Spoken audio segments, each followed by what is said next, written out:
And today we'll take a look at chapters 7 and 8 from our textbook, Think Python, and so that covers chapter 7 and 8. How do you guys like the book? Okay. All right, I got a single thumbs up there. Thank you for that. I think it's a good intro book. I think it's a good intro book for people getting started in programming. Good introduction to the language Python here. So so I hope you guys are reading, and you know, my lectures are largely based on them as well.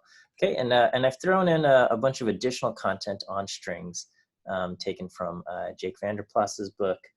Also, you know, excellent author. You should look up his books as well.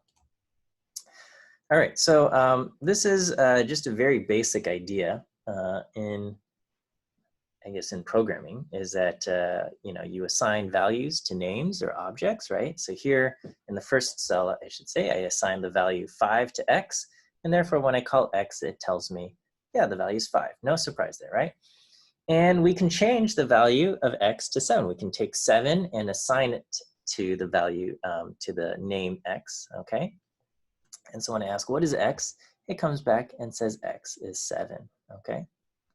Here I'm taking 5 and I'm assigning it to A.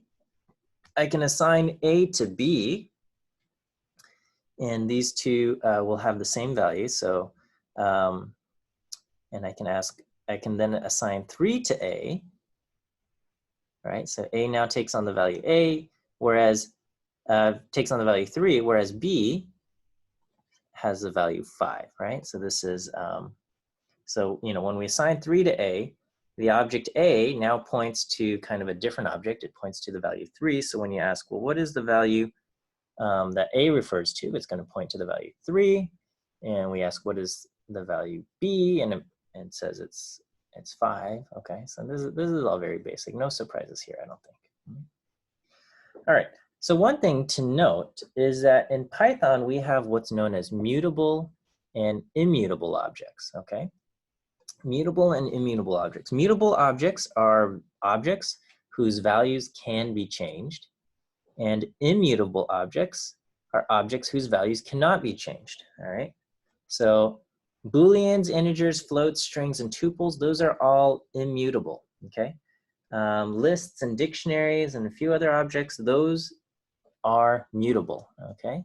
So I will give just a brief demo here of kind of the difference between mutable and immutable objects, but this is something that we're going to encounter. And it's something that you have to kind of keep in mind when working with Python. I think, you know, if you're coming from R, in R, there's pretty much no mutable objects, okay?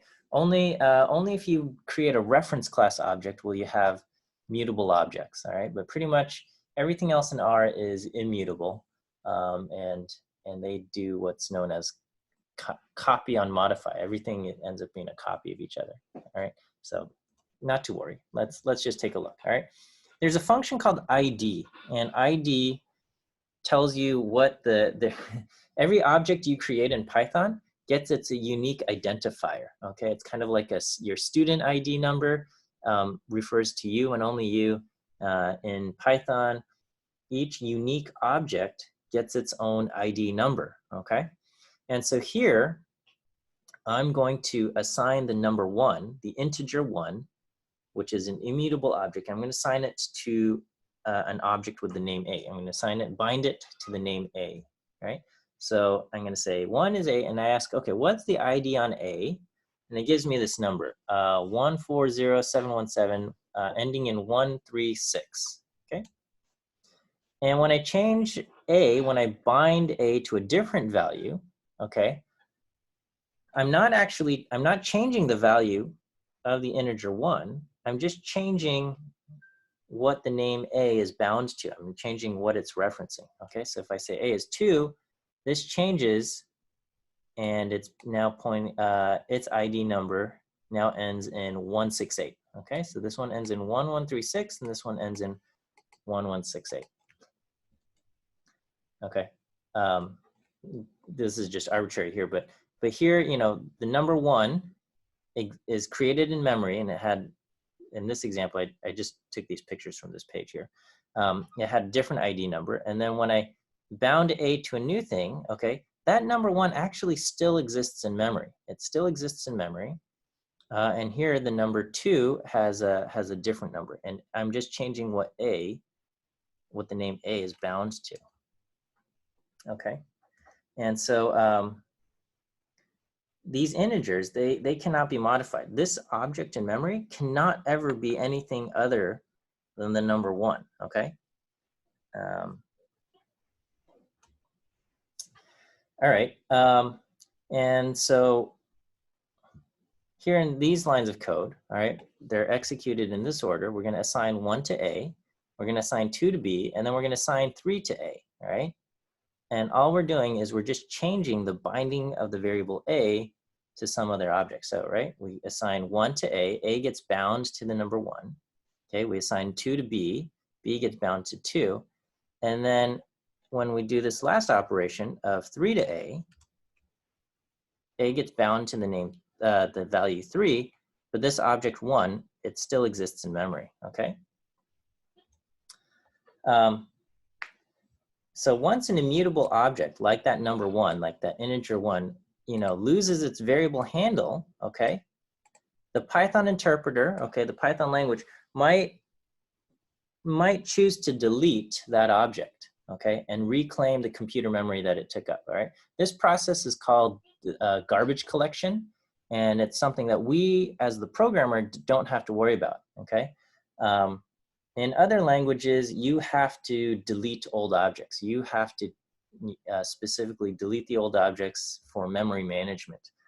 Python has its own garbage collection, and so objects that are no longer referenced, Python just gets rid of them.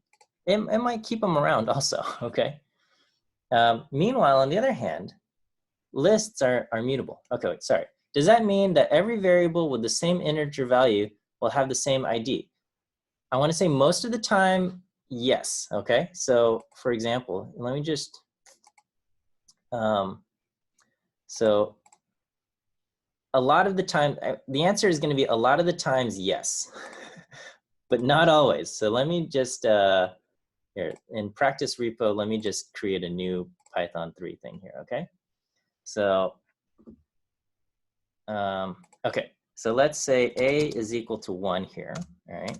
I'm gonna run that. I'm gonna ask, what is the ID on A? And it's gonna be this number that ends in 1136, all right? And then later on, I say A equals 2, and then we're gonna ask, what's the ID on A? And then it's something different. But here I'm gonna assign B to 1, okay? And ask, what's the ID on B? And it takes on the same value. Because right now, this number 1 in memory, this is the same object, okay? This object up here and this object here, they are the same, all right? And I can do another thing, like I can say C is 10 minus 9.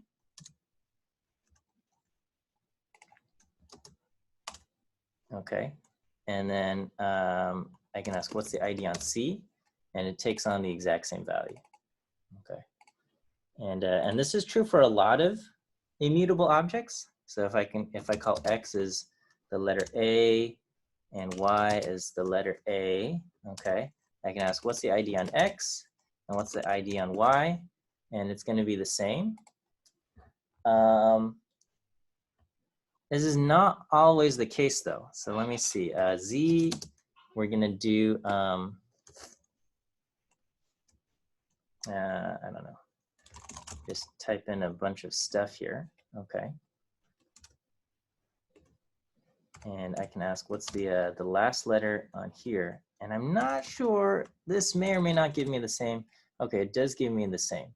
But it, here, let's just try something else. Okay, so J will be happy birthday. ID on J is that, and then K. So if I say K is happy birthday, it'll probably be exactly the same. Oh no, they're different. Okay, so it's not always exactly the same, right? So for certain things, the Python interpreter will do this. They are names that get bound to they're names that get bound to values. So they both refer, they both reference these objects in memory. So so anyway, that's a bit of a detour there. So all of these things that have the integer value 1 end up having the same ID, okay, ending in 1136. But it's not always the case, all right? A lot of the times, yes, but not necessarily always the case. All right, so so anyway, have that. Let me keep going here. All right, we've got lists. Lists are mutable, okay? So here we can create a list with the elements milk and eggs, and we can call this A. And then we can modify this list, tack on bread, okay, milk, eggs, and bread. And this will actually have the same ID in memory, okay? But you have to do it a specific way, all right? So if you just do this, right? So here I create a list with milk and eggs, and I bind the name A to it, and I ask, what's the ID of A?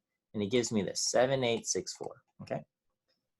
And then here, I add bread to the list. But this, I'm actually not adding bread to this list. What I'm doing is I'm creating an entirely new list that happens to contain milk and eggs and now has bread. So, I mean, it looks like I've just added on bread, but I haven't. This is one list, and what I've done over here is I've defined an entirely new list that just so happens to contain milk and eggs, all right? So this will have a different ID, okay? So this is like creating an entirely separate list. So this is not, so these are gonna have different IDs here, okay? This list is entirely separate from this list, okay? Whereas here I've got a brand new list with milk and eggs on it, and this is the ID. It ends in 5432, okay?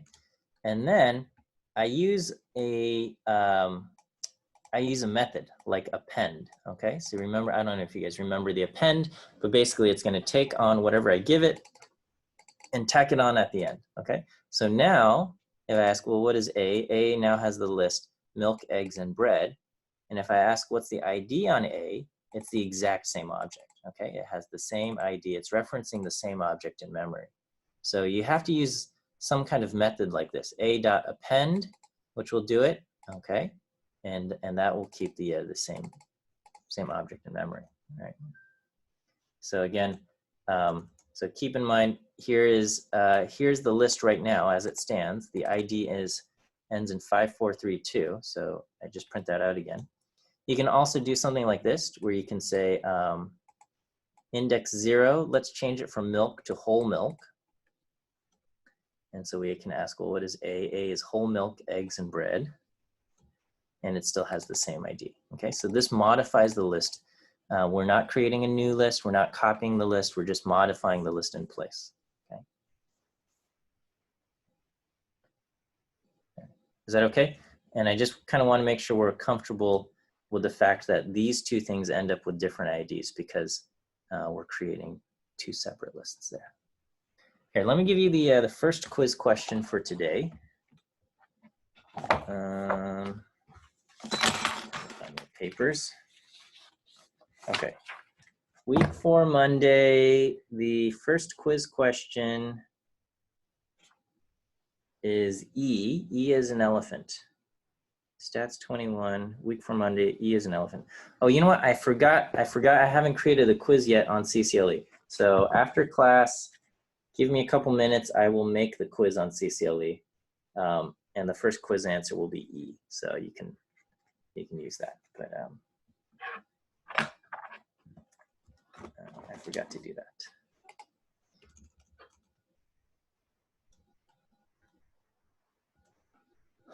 Okay. All right. This here we update values, and so So here x is 1, and then you can do something like x is equal to x plus 1. This is going to change the value of x to 2. And because integers are immutable, they're going to have different IDs, okay?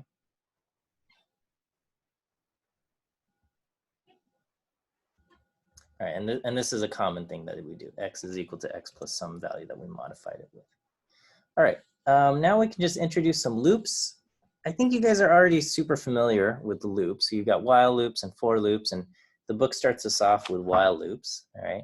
And basically a while loop, you've got some kind of Boolean expression, all right? And as long as that Boolean expression is true, the while loop will run. It will keep running, it will keep repeating the code that's inside the while loop. And it will only stop when the while loop, while that Boolean, it will only stop when the Boolean expression becomes false, right? So here we've created a function called countdown n, right? And we say, well, n is greater than 0, print n, and then update n to n minus 1, and then print blast off, right? So we're assuming n is some kind of numeric value, okay? And so if I put in countdown 4, it goes 4, 3, 2, 1, blast off. So no surprise, right? And just like everything else in Python, the lines associated with the loop are determined by indentation, right? So this print line is not part of the while loop. So this will only run after the while loop ends. So this is the while loop here, okay? And every time the while loop runs, it's going to print n, and then it's going to change the value to n minus 1, okay? So I think that's simple and straightforward enough, okay? And then I think you guys are also familiar with break already. So I'm just going to spend like 20 seconds on this. All right, so here, if you just have a while true, this will run forever, okay? While true will run forever, but you can throw in a break statement, and break will quit the loop, right? Break will exit the loop. So here, we're gonna start off with n equal to 1. We're gonna print out n, and we're gonna do n equals n plus 1. And the if statement gets evaluated with every iteration of the while loop, and we're gonna say if n equals 8, go ahead and quit, all right? So if n equals 8, then we're going to quit. So it counts 1, 2, 3, 4, 5, 6, 7. Okay, and then we add n. So n comes in, 7 gets printed, 7 plus 1 becomes 8. And now we have n equal to 8. So now we quit, break, and it stops the loop. Otherwise, it's going to run forever. Okay, so you have a few things, right? So this is an example. Newton's method for finding a square root. So you can read up on Newton's method. It's actually the Babylonians had discovered this. So Babylonians were known to be this very mathematically advanced civilization. And anyway, so we can create a function called my square root. It takes in some value a that you're trying to find the square root of. And you start off with some arbitrary estimate, okay? Here by default, they say estimate equals 1, but it can be pretty much any value other than 0. And then, and we're gonna keep running until the difference between our new estimate and the current estimate is less than epsilon, all right? So we're gonna say while true, so this will run forever until we reach this break statement, okay? And we're gonna print out our current estimate. We're going to say the new estimate is this, and this is the Newton's method of the Babylonian method here. And then we'll check the difference between the new estimate and the old estimate. And if that's less than epsilon, we'll quit. Otherwise, we'll quit. And if we don't quit, then we keep going and we update our estimate as the new estimate, and we continue on, and we refine it. So when you run it on 9, okay, it goes from 1 to 5, and you get all of these values, and then it keeps running until we get 1e to the negative 10, a difference of less than, and it converges to 3.0. Great, all right. Oh, I guess, Okay, well this one works, something happened. It converges to something very close to 2. 2.0002. I guess I should make this a new slide then. Okay, and then and if you do the square root of 100, it also works. It converges to 10. Okay, great. So we're happy about that. All right, now we can talk about strings. All right, so one thing to note, a string is a sequence, all right? It's a sequence of characters. And so, so here I've defined the name fruit to the string bananas, all right? And you can just say, well, what's the 0 index value in bananas? And it gives you back the letter B. Index 1 is A. And just like other items, you can kind of say -1, okay? -1 will start counting from the back, okay? And so -1 will give you the last letter, okay? -2 will give you the second to last letter, which will be A. If you give it some kind of float here, Python will error out. It will say you've got a string indices must be integers, okay? It's a nice error message. Okay, length will tell you the length of a string. All right, so you say length of fruit, you get 7. That's how many letters are in bananas, B-A-N-A-N-A-S, 7 letters. There you go. All right, you can subset strings, treat them like iterables, all right? So you can slice them much like you would slice a list. So we talked about slicing lists, kind of imaginary commas and stuff at each junction here. So you can say slice from 4 to 9. Okay, so we go 1, 2, 3, 4. 4 will be right after the D. And this will 5, 6, 7, 8, 9. Okay, and that takes us to the I. Okay, E, F, G, H, I. So 4 through 9. Okay, -6 colon. We'll start at the 6th from the end, right? So we count 6 backwards, and colon blank will take us all the way to the end of the string. So we get U, V, W, X, Y, Z. You can treat it like an iterable, so you can run a for loop on it. I guess I didn't put for loops in the previous slides, but so we can say for X, so for each letter in this this sequence here, which will be A through E, okay, we can print X with tacked on with an exclamation point, okay, and so you have kind of this concatenation operator, and it looks like we're really excited. A, B, C, D, E with exclamation points. All right. Strings are immutable, so you cannot modify a string that has been created. So if we try to do something like this, we say let's assign the letter B to the 0 index position in string. So remember, we defined S as this string, A through Z. And if we try to do this, it tells us string does not support item assignment, right? Strings are immutable. We can't do something like that, right?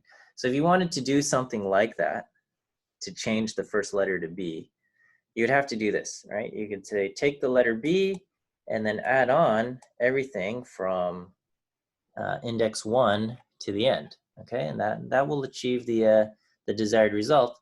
But this is an entirely different string. This string is entirely separate from the string back here, okay? Because strings are immutable, they're gonna have different spots in memory.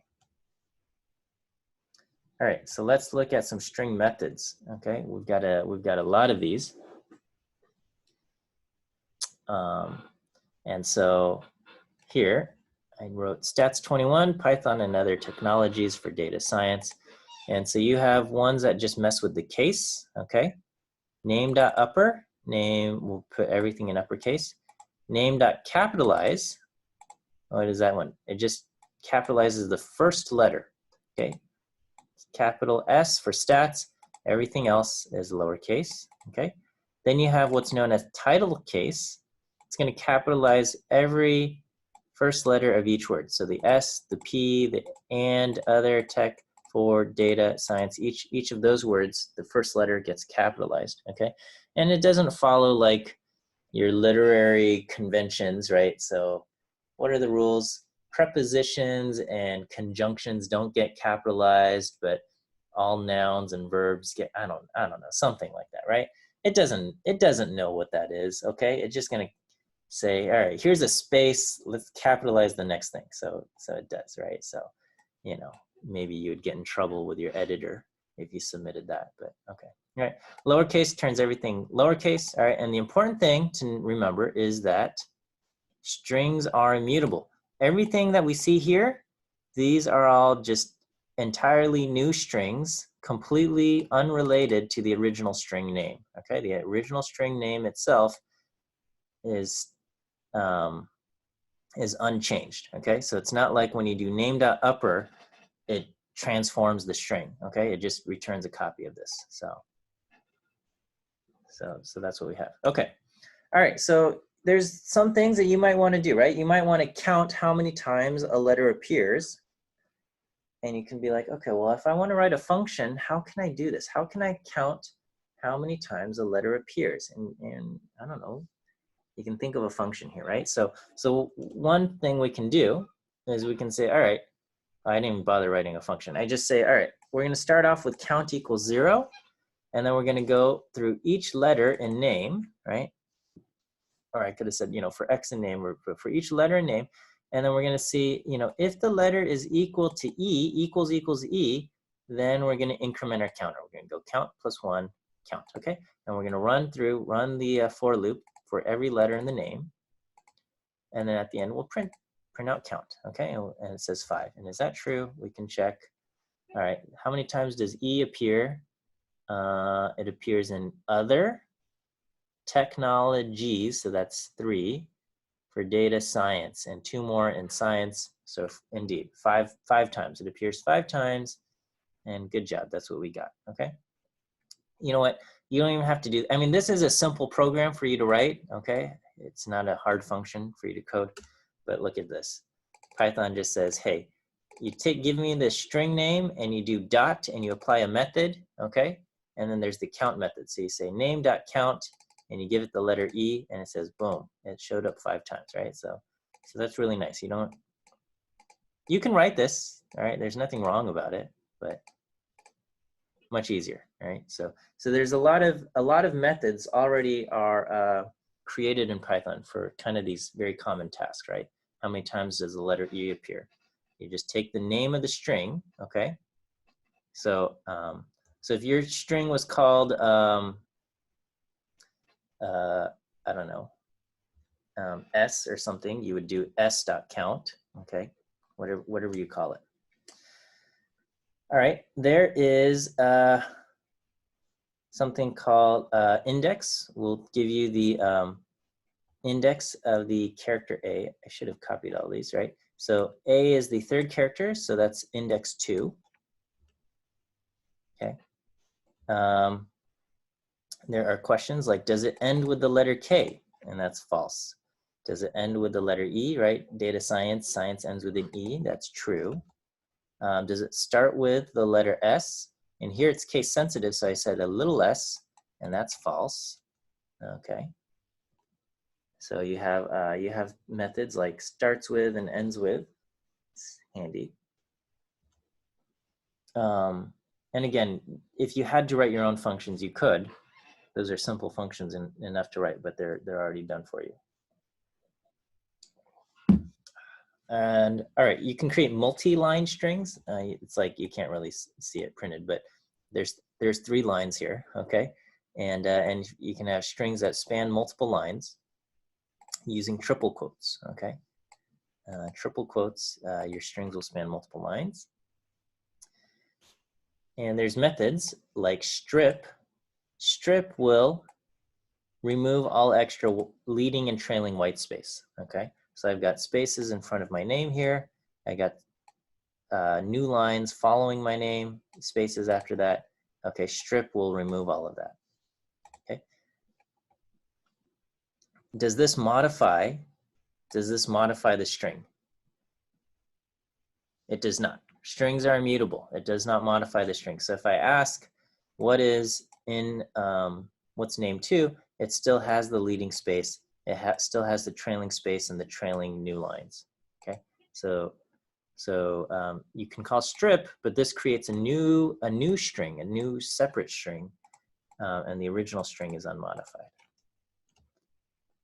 Okay, there's a function called string split. This is super handy. Okay, so here it's going to split the string on all white space. Okay, so name 2, even though I've got leading and trailing white space, okay, string split just ignores that. Okay, so whatever the name of the string is, you call dot split, and wherever there's a space, it's going to return a list with strings inside. Okay, so over here it went through, and it says, here's a word. There's a space there. There's another word. There's a space there, and it produces this here. Okay. If you have a string of numbers separated by commas, okay, by default, string split only searches on spaces. Okay, so here it returns a list with one string, which is exactly the input string. Okay. Over here, we can give string split an argument, and we can say split it on the comma. All right, we split it on the comma, and now we get a list with 1, 2, 3, 5 elements. We get a list with 5 elements. Each element is a string, and they're all separated by commas. Okay. All right. What do I do? What do I do if I want not these things as strings, but what if I want to treat them as integers? What can I do here?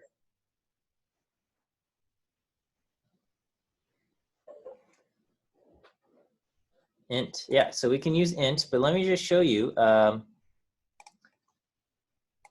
Let me, what is this string here? All right. Yeah, run a for loop with int, right? So here we got this, right? So here's my string. I can do numeric string dot split. Oh, what the heck? Oh. All right, so numeric string dot, oh, I need to put the comma in there, right? So here we get this. Now, if I try to run int on this, so we'll call this x, and if I print out x, I get this. And if I call int on x, I'm going to get an error, right? Because here, x is a list, and I can't do that. I have to call int on each element in here. So I can do for string in x, then we can say int on x, and if I do this, int on s, okay, it does this, but it doesn't store it anywhere, right? So we kind of have to, like, I can create a new list. So this is a tiny bit annoying, right? But I can do this, right? And I can do new list dot append this, all right? So this will work. This will work, okay? And I can say, well, what is my new list?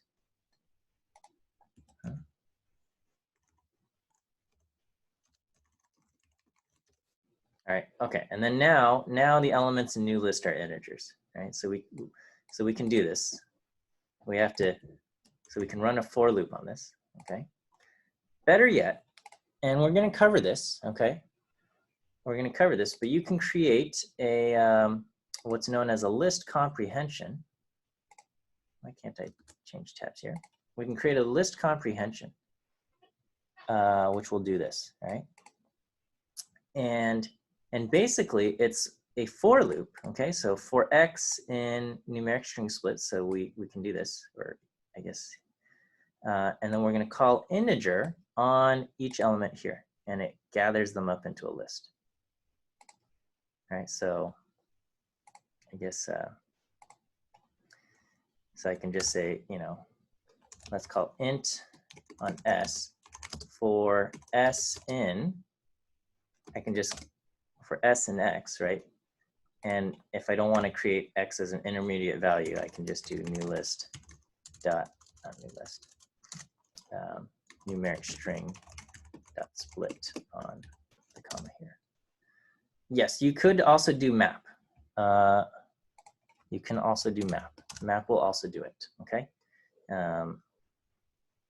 But I think list comprehensions are a really nice feature. So these are pretty much equivalent, right? So I can create a new empty list and append values.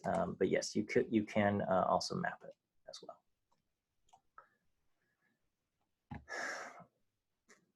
All right.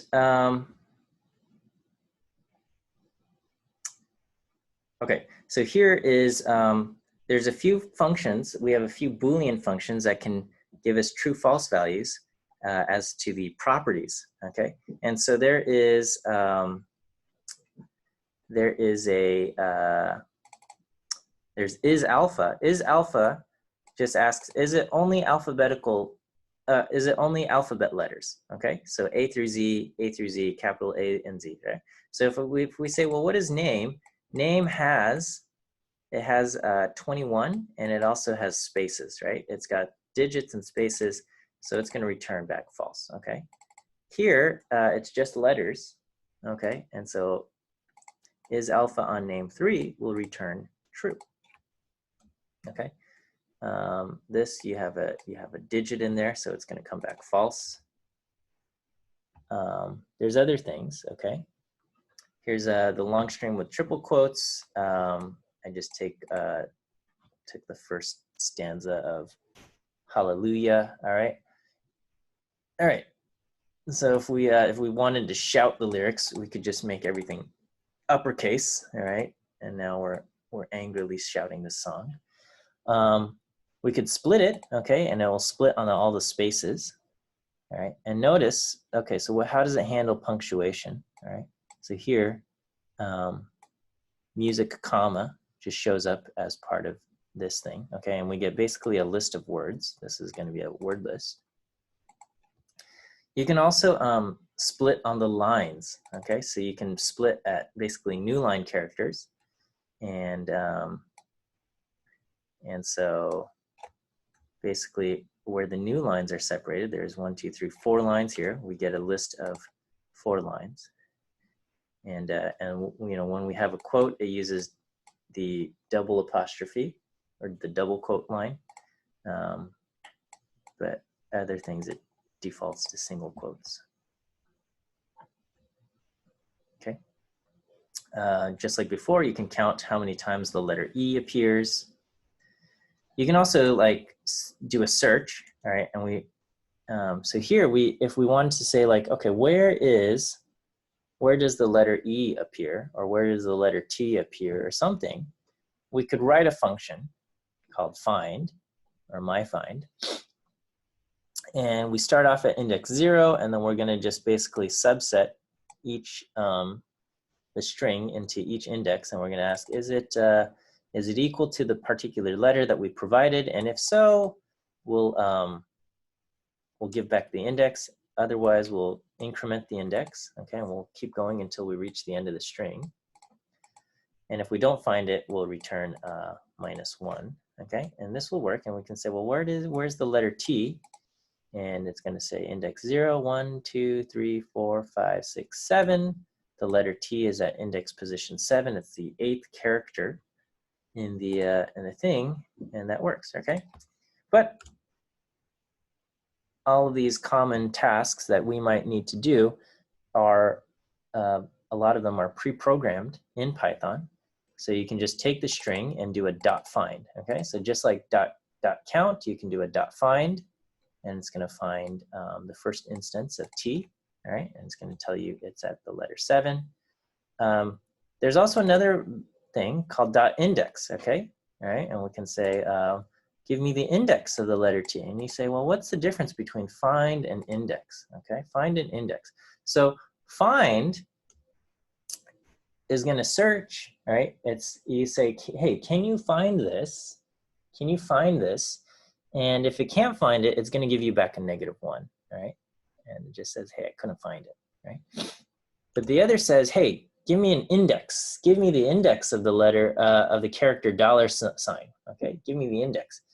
And if the character isn't in there, it's going to come back and say, you know, the index doesn't exist, and it's going to give you an error, right? So you have to think, you know, when do I want it to error out if it can't find it, versus do I want it to run and just give me back a negative value? And so there's going to be instances where one is more suitable for your application. So just think of the difference there, right? So you get a value error here. All right, there is the in operator. This is handy for strings, okay? You can just say, is the letter A found in bananas? Yes. Okay, is the string NaN found in bananas? Yes, NaN is right there. Okay, so that works. Okay, what about bad? BAD? Nope, that's not in there. Okay. So this is just a handy thing to have. You can also do string comparisons, okay, and this will give you basically true/false values. Is it less than or greater than, using kind of alphabetical order? All right. So you know, is A less than B? As far as, does A come before B in the alphabet? Yes. Okay. Does little a come before little b in the alphabet? Yes. Okay. Does C come before B in the alphabet? No. Okay, that's a false. Right. Capital letters are less than, or they're like, quote, come before the lowercase letters. So capital A will come before little a, okay? Capital Z comes before little a, okay? So it goes capital A through Z, and then the lowercase a through Z, okay? Digits come before the capital letters, okay? And then the digits go in kind of the order you would expect, 0 through 9, okay? And so, you know, now you get like weird things that happen because you're treating digits as if they're characters. So 0 comes before 0, 0, right? You have to kind of think of this as like, does the letter A come before the word AA? And yes, right? In the dictionary, short, you know, one letter comes before the other, right? And then, so 11 comes does not come before 101, right? So you have to think of this more as like BB. Is that less than B? Does that come before the alphabet in BAB, right? So if you say 0 is A and 1 is B, BB would come after the alphabet in BAB, right? Even though it feels weird to say 11 is less than 101, well, if we're doing string rules, this is not true, right? Okay, and then as far as symbols go, the symbols are all weird and wacky. So I just created a string here, and then just kind of like other lists and stuff, you can call sorted on it. And this is kind of the order in which the symbols appear. And I don't know how it works. Okay, it's kind of like a keyboard, but not really. Actually, it's not. It's like, I don't know who determined this order. Okay. But this is the order, and you have parentheses coming before, and then the @ symbol comes after the character 9, okay? And then after all the capital letters, like these symbols appear. Who knows what they were thinking, okay? But anyway, that's, if you're trying to figure out why your thing isn't being sorted the way you might expect, you can look at something like this. All right, that's it. That's it for today on strings and what do you call it? Loops and stuff, iterations. Did I do the quiz answers? I forgot. Okay, second quiz answer. Did I do the first one already? I did answer one. Okay, second quiz answer is A as in apple, right? Monday, April 20th. Okay, so A as an apple for the second quiz question. A as an apple. All right, and then, oh yeah, I forgot to make them on CCLA, so give me a second, I'll do that in a moment. And that's what we got. Okay, work on your homework, shouldn't be too bad, and then, yeah, we'll just keep working through our textbook here. All right, we'll see you guys on Wednesday, and have a good day.